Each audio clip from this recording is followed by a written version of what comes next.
Okay, hello, Erin Vassilopoulos. I'm happy to talk to you today about your movie Superior. And I felt like there were a lot of rich cinematic influences to be seen in this film. Could you tell me a little bit more about that? Sure. Thank you. First off, thanks for having me. Cinematic influences. Well, let's see. So the feature sort of came about through a short film that I made back in 2015.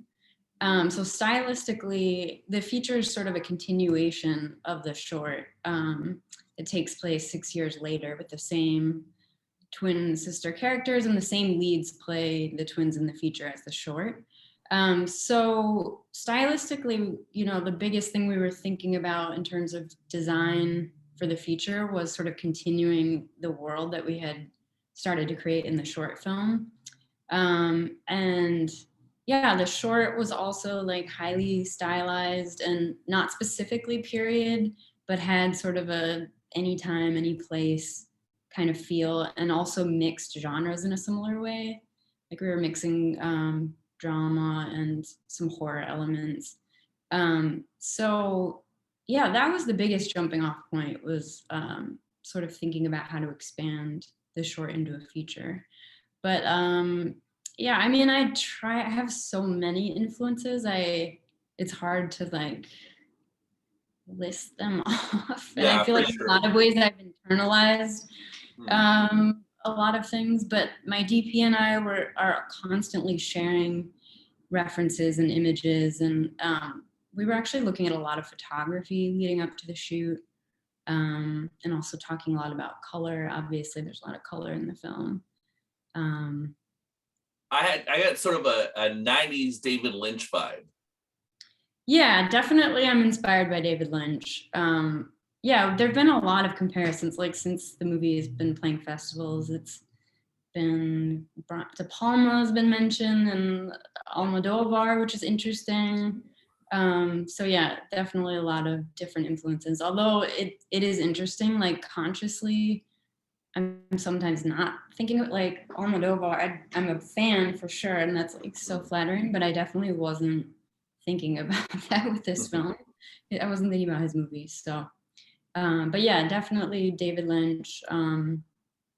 There were some thrillers that I was looking at. I'm a big fan of this French director, Claude Chabrol, Oh, nice.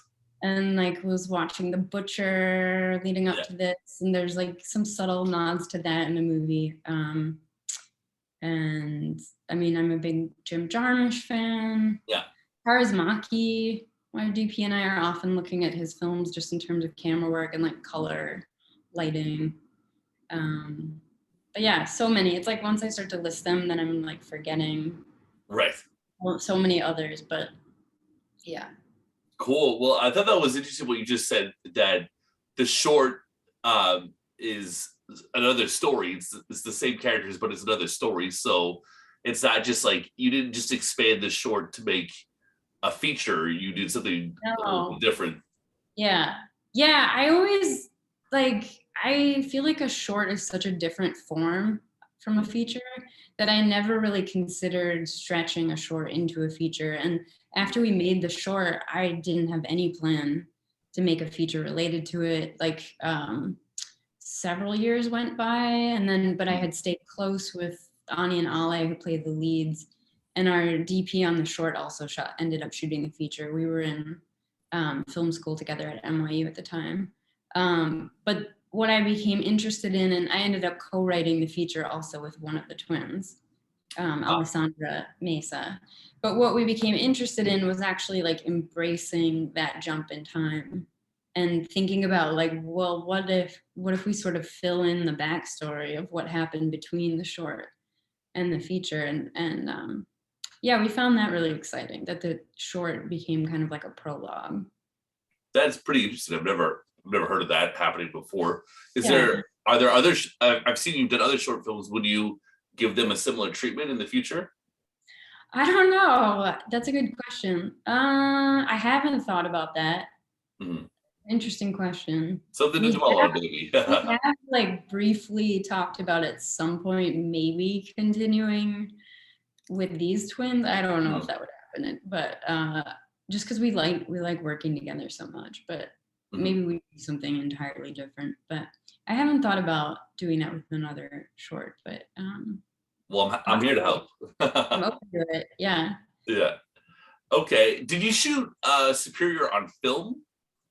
We did, yeah. We No. we had shot the short on Super 16, and so that was also, yeah, a big influence on the feature. And luckily, it's really expensive to work with film, but luckily our producers, like very early on, kind of also embraced that idea and like agreed that we had a relatively low budget, and I knew that that would be one thing that would kind of help um, give the film an 80s aesthetic and sort of like Mm. uh, yeah, just help us sort of continue the look and the feel of the short. So yeah, we were able to shoot on Super 16 again.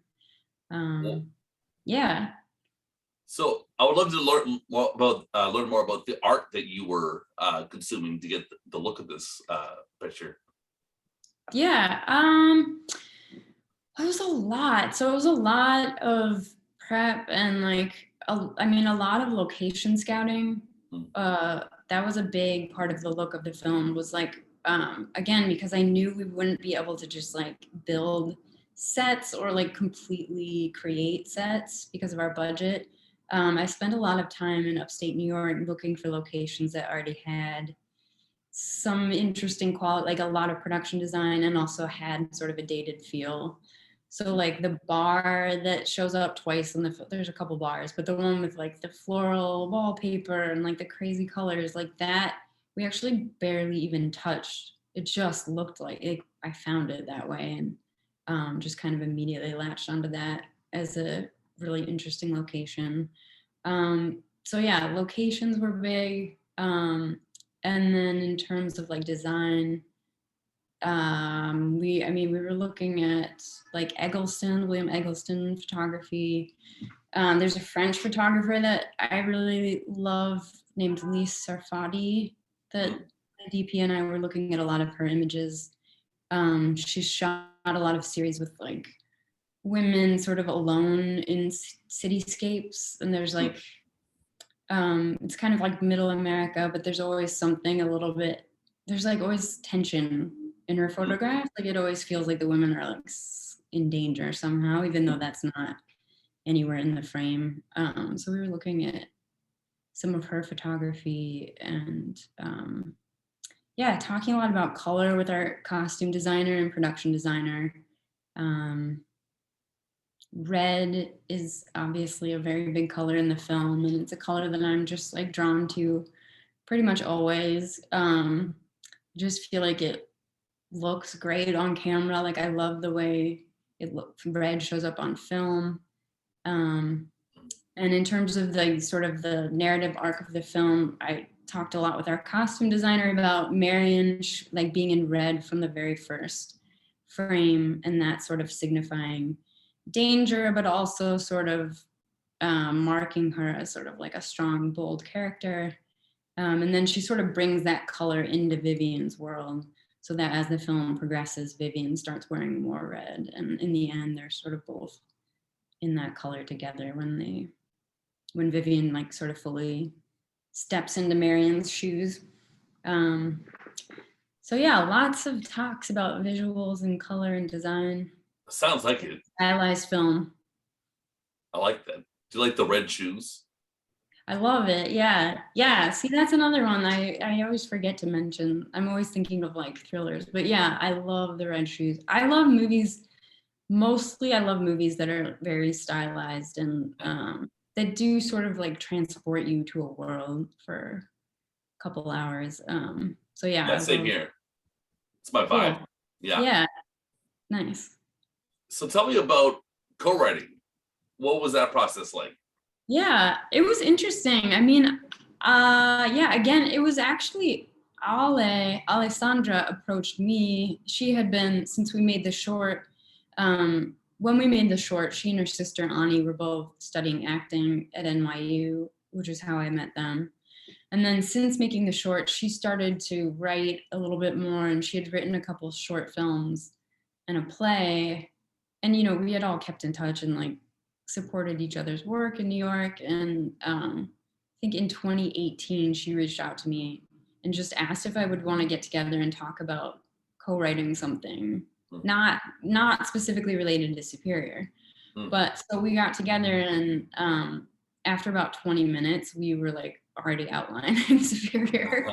Just we realized really quickly that we liked the short so much, and we liked those characters so much, and felt like there was a lot more to explore with them being twins, with her being a twin herself. So yeah, we started outlining, and it came together fairly quickly. And it was sort of a mix of, I think at first we were like sitting in the same room a lot until we had fully sort of outlined the script, and then we worked more independently. And it was kind of fluid. It's been a few years, but it was like a pretty fluid process. And you know, I feel like I wrote a little bit more of the thriller, creepy, scary elements, and I intended to write a little bit more of the comedic, you know, like the ice cream shop stuff. That was fun stuff. Yeah, with Miles, and but then we would always at some point like switch characters and sort of switch and work on each other's scenes. But it was a lot of fun. Yeah, it was definitely a good experience. I hadn't done that before. So sounds good. Yeah. What was the film festival experience like with the movie? Yeah, mostly virtual, almost entirely virtual. Yeah, so we premiered at the virtual Sundance Festival last year. I can't believe this year was also virtual, but yeah. 2021. And it was incredibly exciting, obviously a dream to premiere my first feature at Sundance, but it was, you know, very mixed because you're like sitting in your living room. And, right. It was very mixed, you know. It was great in a lot of ways, and the fact that it was virtual, I found a silver lining to be that like more people got to watch our premiere and got to watch the films that year, because you know, you didn't have to travel to the festival, which can be very cost prohibitive, and just, you know, like a lot of people aren't going to go to Sundance, but they're happy to watch the films at home. So I felt like that was a silver lining, but overall it was, yeah, you just didn't get the chance to sit in a theater and like share the film with an audience, and really like talk to people. I also didn't really meet that many other filmmakers, which is one of my favorite parts of being at festivals. So it was mixed. A bit of a buzz still. It was, yeah. But then recently we've had some in-person screenings. We actually had our first screening in New York last week, which was amazing. And like some of our cast and crew were there, and they actually watched the film for the first time in a theater, and we did a little Q&A. And so that was great. And it looks like we're going to have some more, we have like a theatrical run coming up at the end of March and into April. So hopefully we'll be able to attend some more screenings. But yeah, it's, you know, at the same time, I would just say I felt really lucky to have a film to work on. Like in 2020, we shot at the very end of 2019. So then sort of during that first lockdown, I was just editing with our co-editor, and I felt like very lucky to have a film to bury my head in, and like we just work on that. So yeah, it was definitely a mix. I hear you. I was interviewing some guys who had their TV show premiere at TIFF, and I was in Toronto, and I had to tell them the audience reaction to their thing. Yeah. Like that. Yeah, we had that a couple of times. There's no justice there. Yeah. No, but it's nice that you did that. Someone did that recently. We had a screening in Poland, and some of the filmmakers went, and I couldn't go, and they like relayed to me one of the screenings how people reacted, and it's nice to hear that. Yeah. Cool.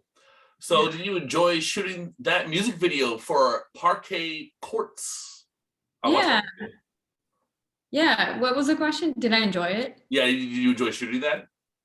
Yeah. So recently I've been directing some music videos in New York, which has been a lot of fun. Something I hadn't done previously.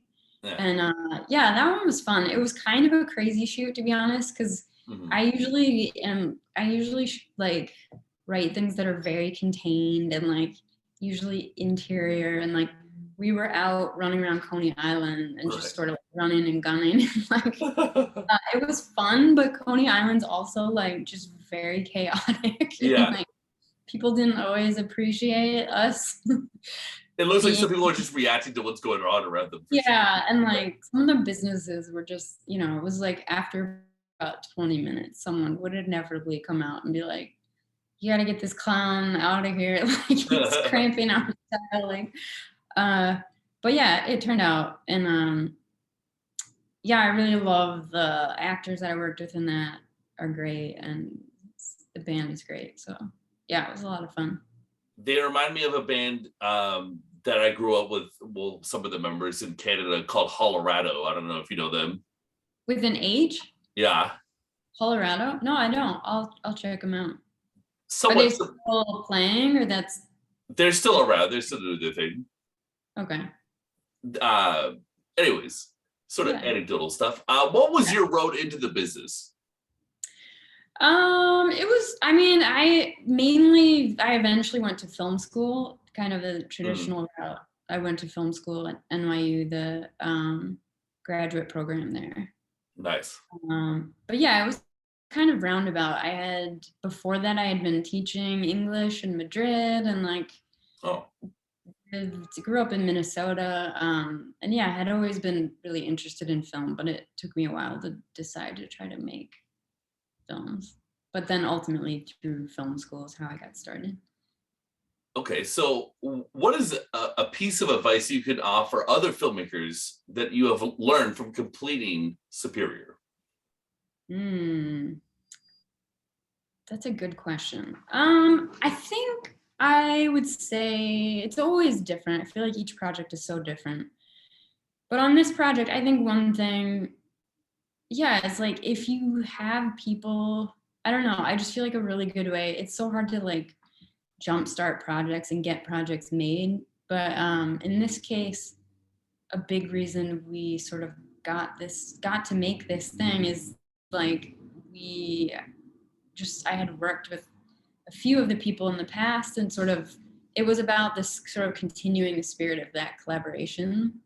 So I guess, yeah, advice would be like find people that you enjoy working with and sort of like lean into that. I think sometimes it can be really hard and like lonely to be just sitting like writing alone and trying to make stuff alone. So I think like, yeah, leaning on your collaborators and trying to like, I don't know, make stuff in tandem with other people is a good way to go. And I find that sort of compounds, you know? Okay, well, Erin, thanks for your time. I really appreciated talking to you. It's always fun to watch a movie then talk to the director. Is there one more thing you want to say about Superior to entice people to check it out before I let you go? Yeah, I mean, we didn't talk about music at all. I think it has a really good soundtrack. No, I would just say, yeah, it's coming out in theaters in New York, March 25th, and a bunch of other cities soon after. So check it out if you can. And yeah, it's a very musically driven 80s period piece. Lovely. Any chance it'll come to Canada? To be determined. I hope so. We're still sort of figuring out international distribution, but hopefully. I'll keep you posted. Keep me posted. Okay, cool. Thanks. Thanks for having me. My pleasure.